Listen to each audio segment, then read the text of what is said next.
اس episode کے آغاز میں آپ لوگ دیکھیں گے غار کے باہر ملک تیبار اور اس کے سپاہیوں نے تمام بادنیوں کا صفایا کر دیا تھا۔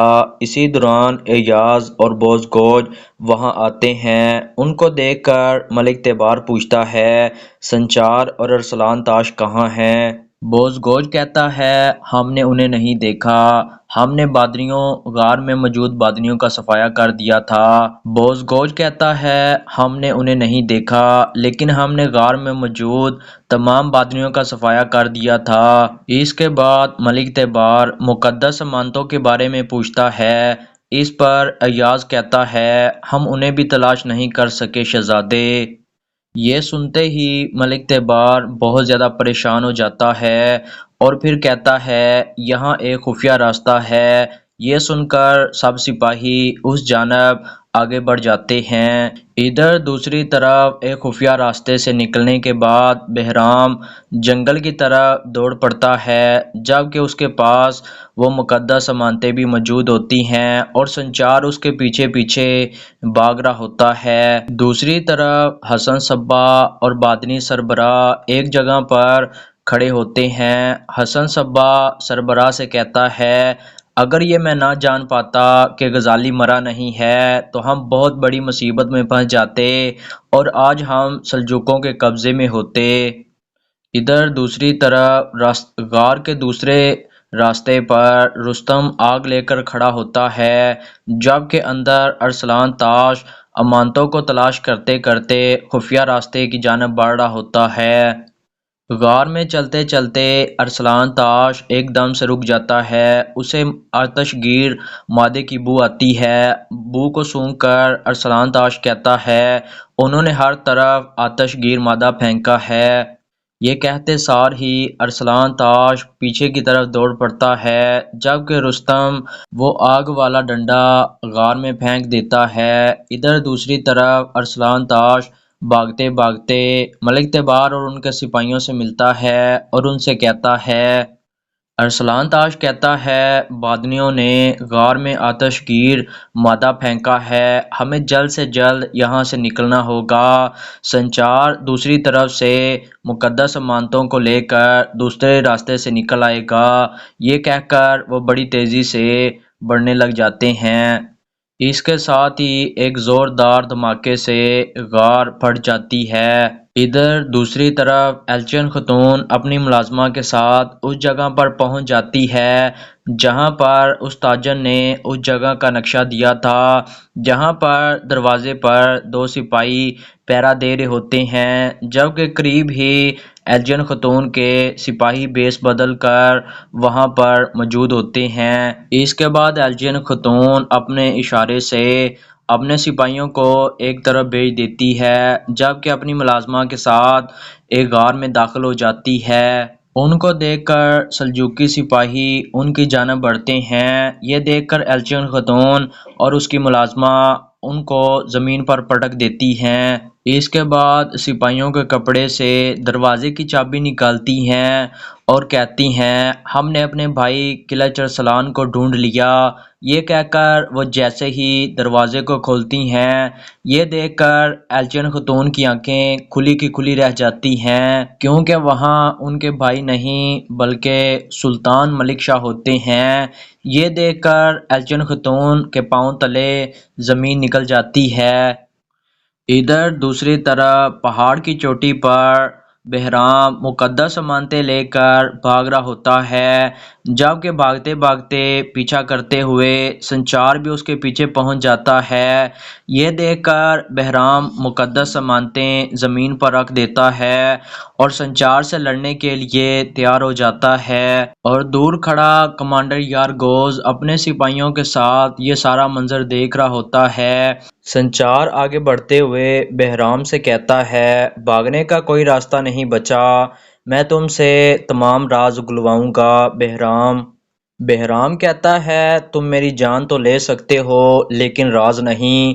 یہ کہہ کر بہرام سنچار پر حملہ کر دیتا ہے لیکن سنچار ایک ہی وار کر کے اسے زمین پر پٹک دیتا ہے اور پھر مقدس امانتوں کی جانب بڑھتا ہے۔ دور کھڑا کمانڈر یارگوز اپنے ساتھی سے کہتا ہے، یہی سنچار ہے، خداوند اسے ہمارے قریب لے آیا ہے، اس کو اور صندوق کو میرے پاس لے کر آؤ۔ یہ سن کر اس کے سپاہی دور سے تیر مارتے ہیں جو کہ صندوق کے قریب جا کر گرتا ہے۔ یہ دیکھ کر سنچار وہیں رک جاتا ہے اور کمانڈر یارگوز اپنے سپاہیوں کے ساتھ سنچار کی جانب بڑھتا ہے۔ یہ دیکھ کر سنچار کافی پریشان ہو جاتا ہے۔ آگے بڑھ کر کمانڈر یارگوز اور اس کے سپاہی سنچار کو چاروں جانب سے گھیر لیتے ہیں۔ یارگوز کہتا ہے، میں ہی تمہارے خیمے میں آیا تھا۔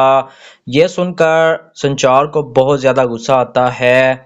سنچار کہتا ہے، میخائیل۔ یہ سن کر کمانڈر یارگوز اپنی تلوار نکال لیتا ہے اور سنچار سے کہتا ہے، یہی انتقام کا وقت ہے۔ تم نے میرے بھائی الیکسس کے دل میں تیر گھونپا تھا، تم اس کی قیمت چکاؤ گے۔ یہ سن کر دو صلیبی سپاہی یارگوز پر حملہ کر دیتے ہیں، لیکن سنچار بڑی بہادری سے ان کو مار دیتا ہے اور زمین پر گرا دیتا ہے۔ اس کے ساتھ ہی سب سپاہی سنچار کی جانب بڑھتے ہیں، لیکن بلند آواز سے سنچار کمانڈر یارگوز ان کو روک دیتا ہے۔ اس کے ساتھ ہی یارگوز خود سنچار پر حملہ کر دیتا ہے، لیکن سنچار بڑی مہارت سے اس کے ہر وار کو ناکام بنا دیتا ہے۔ اس کے وار کو ناکام بنانے کے بعد سنچار یارگوز پر ایک خطرناک وار کرتا ہے، لیکن یارگوز اس کے وار کو ناکام بنانے کے بعد آخرکار کافی دیر مقابلے کے بعد سنچار یارگوز کو زمین پر گرانے میں کامیاب ہو جاتا ہے، اور پھر جیسے ہی اپنی تلوار ہوا میں بلند کرتا ہے تو اتنے میں ایک صلیبی سپاہی سنچار کی ٹانگ پر تیر مارتا ہے، جس کی وجہ سے سنچار کافی زیادہ زخمی ہو جاتا ہے۔ اتنے میں یارگوز ٹانگ مار کر سنچار کو پیچھے کی جانب دھکیل دیتا ہے اور پھر کھڑا ہو جاتا ہے۔ اس کے ساتھ ہی یارگوز دوبارہ سنچار پر وار کرتا ہے، لیکن اس بار بھی سنچار یارگوز کے وار کو ناکام بنا کر اس پر خطرناک وار کرتا ہے، لیکن اسی دوران بھی ایک صلیبی سپاہی سنچار کی دوسری ٹانگ میں تیر مار دیتا ہے۔ دونوں ٹانگیں زخمی ہونے کی وجہ سے سنچار کافی زیادہ زخمی ہو جاتا ہے۔ اس کے ساتھ ہی یارگوز سنچار کے پیٹ پر وار کر کے کھڑا ہو جاتا ہے۔ شیر کی طرح لڑنے والا سنچار کافی زیادہ زخمی ہو جاتا ہے۔ دوسری طرف ترنا خاتون محل میں سنچار کی طرف سے دیا گیا پھول اپنے پاس رکھ کر لیٹی ہوتی ہے، اور پھول کو جب دیکھتی ہے تو وہ مرجھایا ہوتا ہے۔ یہ دیکھ کر ترنا خاتون وہ پھول اٹھا کر بیٹھ جاتی ہے اور پھول کو دیکھ کر بہت زیادہ روتی ہے اور کہتی ہے، میرا دل اتنا سرد کیوں ہے؟ ادھر کمانڈر یارگوز سنچار سے کہتا ہے، تم گھٹنوں کے بل آ جاؤ اور مجھ سے معافی مانگو۔ اس پر سنچار گھٹنوں کے بل بیٹھنے کی بجائے تلوار کی مدد سے شیر کی طرح ان کے سامنے کھڑا رہتا ہے۔ یہ دیکھ کر کمانڈر یارگوز کو بہت زیادہ غصہ آتا ہے اور وہ اپنی تلوار سے سنچار پر کئی خطرناک وار کرتا ہے، اور پھر سنچار کو گریبان سے پکڑ کر کہتا ہے، اگر تم نہیں چاہتے کہ میں تم کو ماروں تو میرے سامنے اپنے گھٹنے ٹیک دو۔ یہ سن کر سنچار کمانڈر یارگوز کو گردن سے پکڑ لیتا ہے اور اسے کہتا ہے، میں گھٹنوں کے بل آنے کی بجائے موت کو ترجیح دوں گا۔ یہ دیکھ کر یارگوز سنچار کی ٹانگ میں لگا تیر وہاں سے نکال کر سنچار کے دل میں گھونپ دیتا ہے، جس کی وجہ سے سنچار مزید زخمی ہو جاتا ہے۔ اسی طرح تم نے میرے بھائی کے دل میں تیر مارا تھا۔ دوسری طرف ترنا خاتون سنچار کا دیا ہوا پھول دیکھ کر کہتی ہے، میں تم کو زندہ نہیں رکھ سکی۔ ادھر یارگوز سنچار کو بلند پہاڑی سے نیچے پھینک دیتا ہے، اور ترنا خاتون کی طرف سے دیا گیا رومال بھی سنچار کے ساتھ پہاڑی سے نیچے جاتا ہے۔